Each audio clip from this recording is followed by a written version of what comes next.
पिंपरी चिंचवड शहरामधील मोशी कचरा डेपो या ठिकाणी एक दुर्घटना घडली आणि आता आपण पाहिलं तर 65 तास उलटून देखील अजून देखील या ठिकाणी बचाव कार्य सुरू आहे।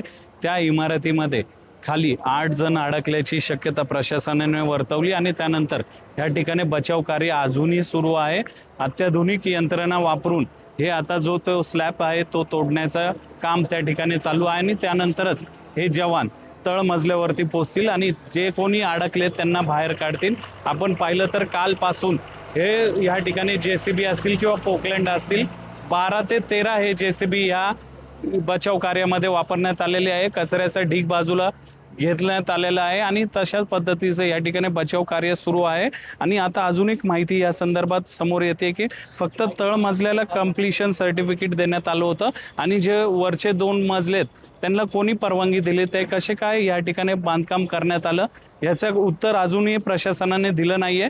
ज्यावेळेस माध्यमांनी महानगरपालिकेचे आयुक्त यांना या संदर्भात विचारलं असता त्यांनी याच्या उत्तर देण्यास टाळाटाळ केली आणि पळ काढला। परंतु आपण पाहिलं तर कंप्लीशन सर्टिफिकेट फक्त तळमजल्याला असून उर्वरित हे 2 मजले का बांधण्यात आले आणि कोणी त्याला परवानगी दिली।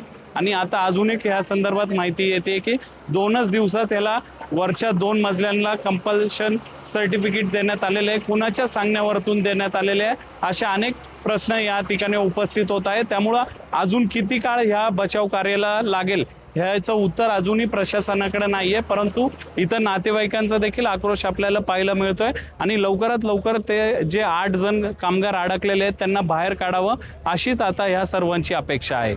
सुशांत डुमरे, लोकशाही मराठी, पिंपरी चिंचवड। लोकशाही मराठी ऐका, पहा, जागरूक रहा।